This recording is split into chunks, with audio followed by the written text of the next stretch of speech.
Hello again. In the last video, we talked about the definition of evaluation. In this video, we're going to talk about the goals of evaluation and, more importantly, the purposes of evaluation. We start with a discussion of why we evaluate in the first place. Right? Now, in the program planning lectures, we discussed that the purpose of a program is to implement interventions that address a social problem, right? In this sense, the goal of a program is social betterment, right? And to the extent that a program addresses a social problem, we achieve social betterment, right? That is why we have programs in place. But once we implement these programs, how do we know if our program is addressing the social problem in a way that we intended to, right? How can we be sure of that, right? So that's where evaluation comes in. Evaluation research seeks to study how and to what extent a program addresses the social problem. Right?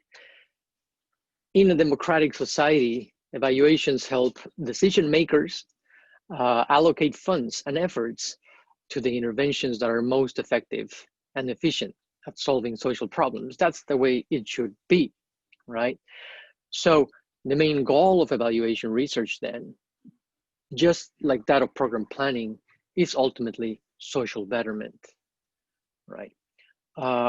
With effective and efficient programs, we want to make the world a better place. And with evaluation, we find out which of these interventions are best for that.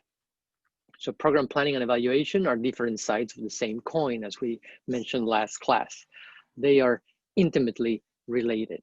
You cannot think about evaluation without planning, and you cannot think about planning without knowledge about what works.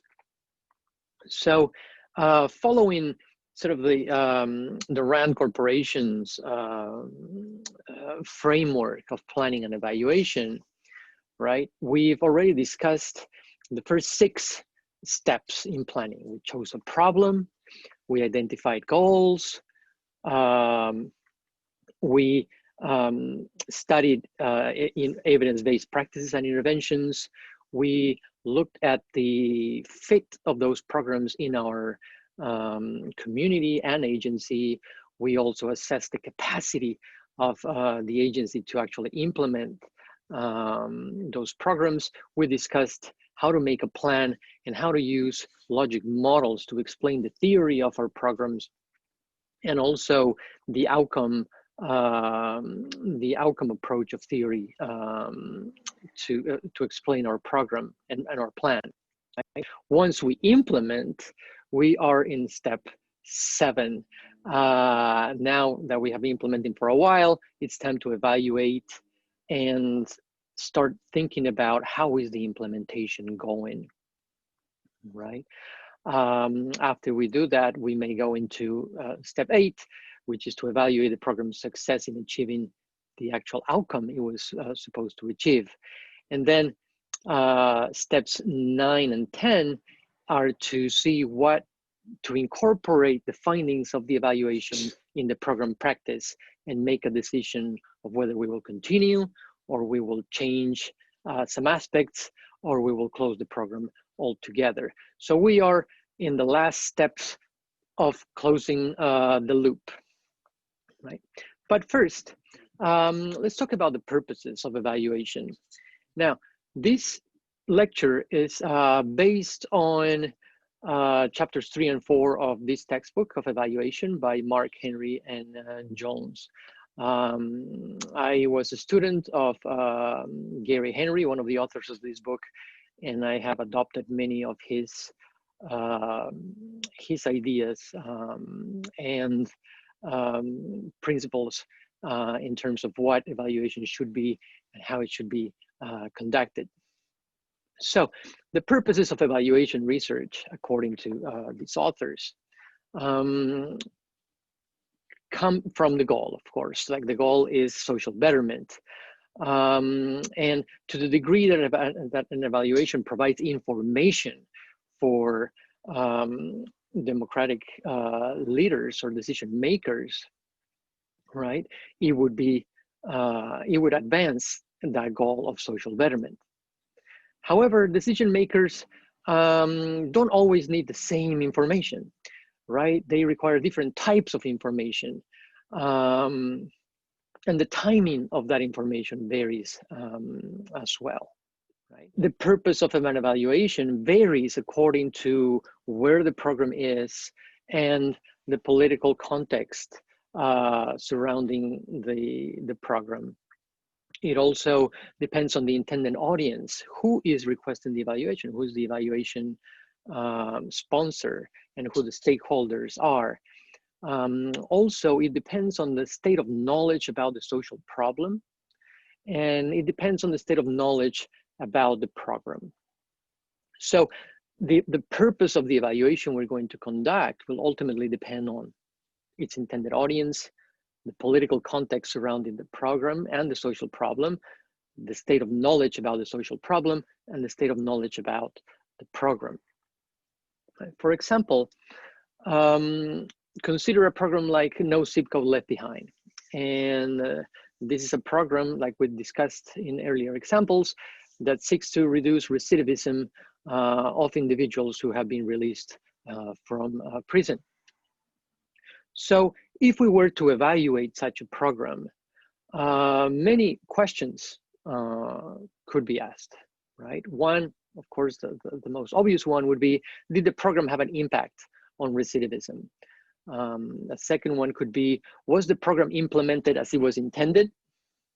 Which components are doing better than others, and why? Another question could be, is the program following all the guidelines that were required by the grant funders? You know, the grant funders would be very interested in this question, for example. Other researchers or even evidence-based clearinghouses may be interested in knowing, does the program theory work, right? Why is that the program impacting recidivism or not? Why isn't it, right? And for whom is it working or not? So answers to these questions, all of them would help decision makers, right? But they don't need to be answered at the same time. There are different stages of the program where some questions may be more important than others. There are some stages also of readiness in the community where some of these questions will be more important than others. So the purpose, again, will be guided by this research question that we have, which one is more important at the time. And this research question will be guided by the intended audience, the political context, the knowledge about the program, the knowledge about the problem in the community. Now that we have the knowledge about the contextual aspect of an evaluation, we can go into the four main purposes of evaluation, right? So the first one is assessment of merit and worth. The second one is program organizational improvement. The third one is oversight and compliance.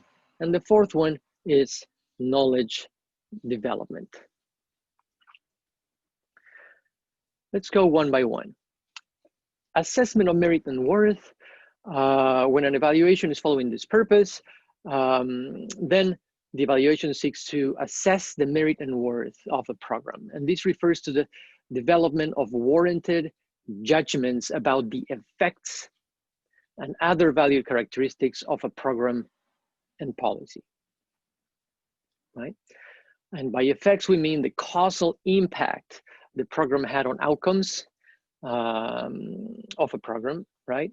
Either positive or negative, right? Either in intended or intended. So we're looking at making judgments about the effects of the program on an outcome, intended and intended, positive or negative.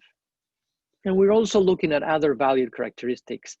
And these have to do with values and individual rights, right? Are we achieving the outcomes, but is the way that we are achieving the outcomes consistent with the values we hold as a society and as a community, right? So in summary, an evaluation that seeks to assess merit and worth tries to answer whether the program had an impact on the social problem or not, and whether it had any unintended consequences, right?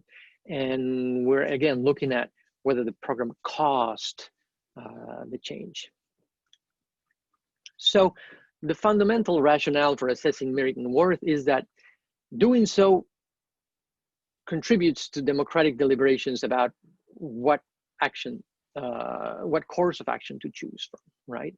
Of course, the main audience for these evaluations are decision makers, the ones that decide which program or which intervention they're going to fund.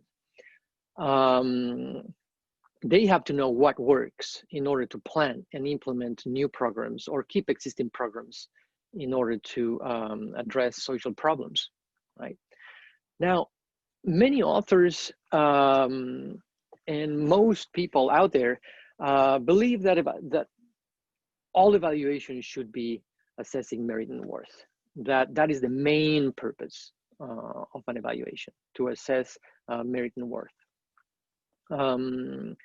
And several funding agencies, of course, require evaluations that assess merit and worth. They want an ultimate statement of whether the program worked or not, and what were the effects, the causal effects of the program on the population it served. And this type of evaluation, like I said, is the type that most people think about when they are thinking about evaluation, right? And it is, of course, a very, very important purpose of evaluation, but it's not always the most appropriate. To ask whether a program worked or not is, of course, a question that should be asked for every program and for every intervention. But sometimes a program is not ready to answer that question. Whether we want it or not, the program is not at a stage where that question can be answered or should be answered, right? For example, when we don't have a solid understanding of the social problem and we're not clear about the outcomes, then it's hard to assess the merit and worth of a program. Also, when we are not sure if the program was implemented as intended, is not wise to assess its merit and worth if we are not sure that the program was implemented correctly. And also, sometimes when we don't have an alternative program to put in place, sometimes we can go through all the work of conducting an assessment of merit and worth, and at the same time, and then at the end not do anything because there's no alternative for that existing program. So assessment of merit and worth is one of the main purposes of evaluation, yes, but it's not the only one, and it's not the best one in some circumstances. Every program should have an assessment of merit and worth at some point, but it's not always the case for every program at every time. So the second purpose of evaluation is that of program and organizational improvement, right? When this is the main purpose of an evaluation, then the evaluation is trying to provide timely feedback designed to modify and enhance the program operations, right? The main audience for an evaluation of this purpose is the program staff and the leadership, not really decision makers. It's an internal evaluation. It's program staff and leadership within the program, and the people who will be in charge of implementing these recommendations that come out of that evaluation, right? So an organizational improvement evaluation seeks to provide information on how to make the program function more efficiently. Right? Now, the emphasis of these evaluations is on timeliness. You want that feedback right on time so they can make changes promptly and to make the program better, more efficient. If organizational improvement evaluations are conducted before assessing the merit and worth, then the results of the merit and worth can be even stronger, right? Because we know how the program was working and whether it could have been implemented better or not before we know if it had an impact. This would be the ideal, but it doesn't happen all the time. And organizational improvement evaluations that take place after a program has gone a successful assessment of merit and worth are also very, very powerful because we already know that the program works, it's having a positive impact, and then we want to make it even better. So this purpose can go before an assessment of merit and worth or after. And conducting it afterwards has the most potential for social betterment.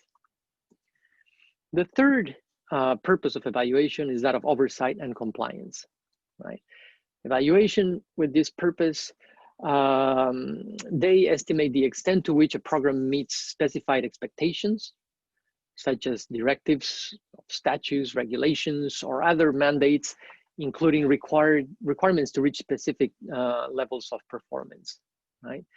The main audience for an evaluation with the purpose of oversight and compliance is program funders and legislators. They want to see if you are following all the guidelines that you said you were going to follow when they gave you the funding. Are you following all the budgetary rules? Are you spending the money the way you said you were going to spend it, and so forth, right? Oversight and compliance focuses on fidelity, how far the program is going from its plan, right? That's what fidelity means. You had a plan that you said you were going to execute, and how closely you are following that plan. That's really what an oversight and compliance evaluation is following, right? On the fidelity, on how you're following what you said you were going to do. Oversight and compliance evaluations will look at whether all the activities are implemented as planned, and as the resources being spent as planned, are the proposed outputs being achieved, right? You wouldn't necessarily go into whether the outcome or the program is causing the outcomes. You would probably look at some of the outcomes coming, but it wouldn't do a full causal analysis. Now, the last purpose of an evaluation is knowledge development.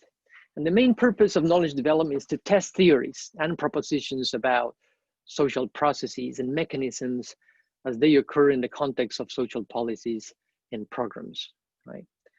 This one is rarely, the primary purpose of an evaluation, but it can be a secondary purpose of an evaluation, right? Most evaluations assessing merit and worth also follow the purpose of knowledge development, because those results can inform the field.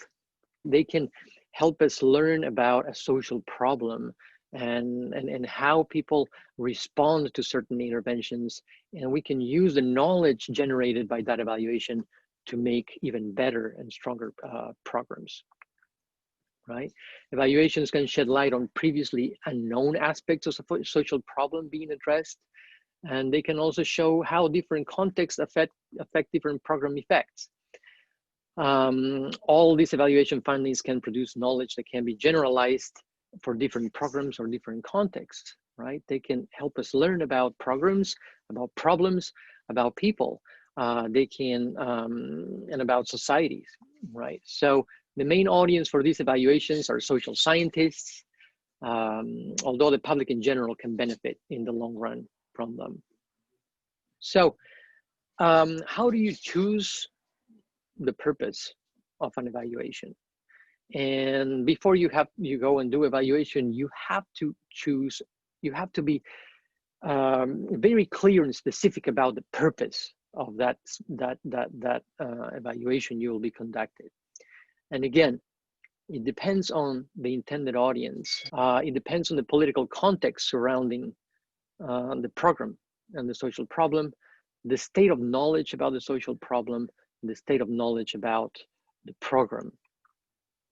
So before you go and conduct an evaluation, it's very useful to think about the purpose. It is crucial even to think about the purpose of the evaluation, because that will determine what mode of inquiry you use, what methods you apply, and how you present the results for that, right? So to finish, this table that shows, how each purpose serves social betterment, right? The assessment of merit and worth, they help deliberations and decision making regarding what programs should continue and which ones should be discontinued. Oversight and compliance can help us know which programs are actually not meeting the established expectations and mandates. And those that are not meeting their expectations, they should be discontinued, right? It's necessary to rule out failure, right? Because that's money going into a failed program, and that could be going to a program that actually works. Program organizational improvement, of course, can enhance society in better way, in many ways. They can make programs much better, and they can help programs actually increase their positive effects on the target population.